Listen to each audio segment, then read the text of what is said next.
Good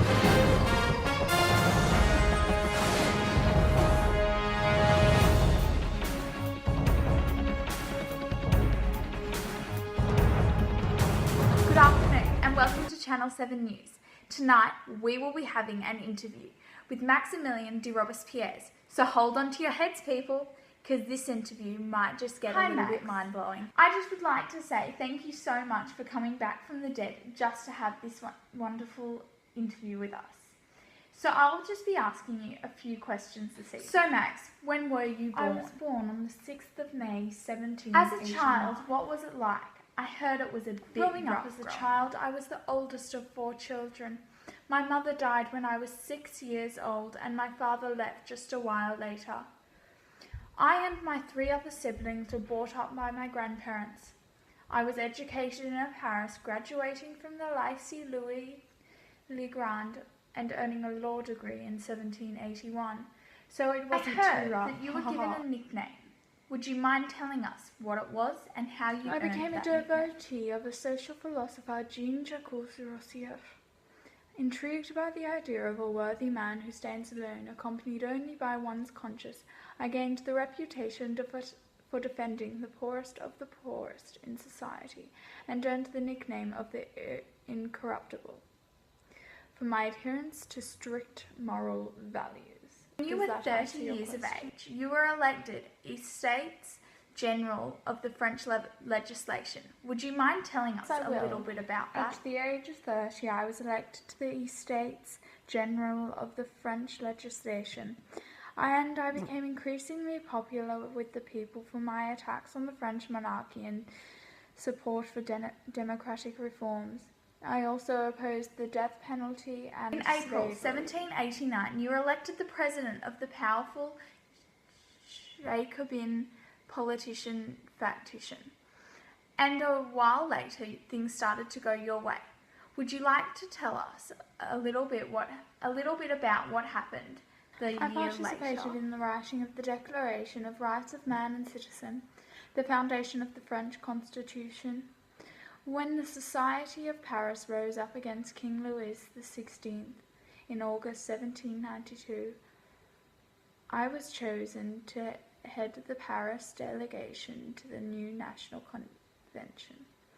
Later that year, I was elected to the Committee of Public Safety, formed to oversee the government with virtual dictatorial control. Then you killed thousands of people, suspected enemies. How did you decide whether to kill them or not? With burdens from both the outside and from the within, the revolutionary government introduced the Region of Terror in September. In the next 11 months, 300,000 assumed enemies of the revolution were arrested, and 17,000 or more were killed, most by the guillotine. I was able to remove many of my political opponents.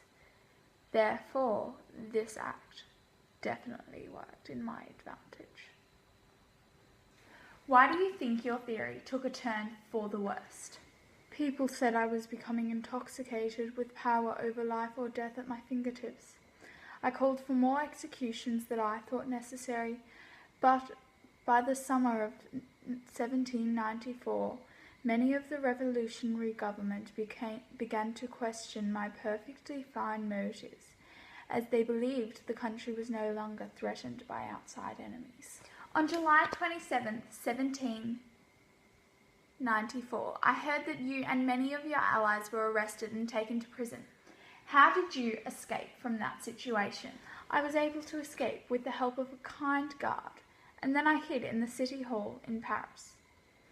When I was told the National Convention had declared me an outcast, I tried to commit suicide because I could not bear to live another day. However, it did not work, and I ended up only wounding my jaw. Soon after, troops from the National Convention stormed into the building. They seized and arrested me and my followers. The next day, they put me and 21 of my allies to death. After your death, I'm sure you heard many rumours on what went on. Would you care to tell us one of your favourites? I believe the Committee of Public Safety lost its credibility, and the French Revolution became distinctly less radical. France saw the return of middle-class values, corruption, and further military failure. So it turns out that my tactics must have worked, as this did not happen while I was in league. Today you are still one of the most well-known characters of the French Revolution. What legacy in France do you think you left behind? I believe I am still quite a controversial figure. Apart from a metro station in a suburb in Paris, and several other streets named after me. However, I might not be as influential as I thought I was, as there is not one memorial or monument in France for only me. Maximilian, thank you so much for coming on to our show. Wonderful to catch up with you again. Good night. And to you at home, thank you for watching, and see you tonight with another exclusive interview from Louis XVI. Good night.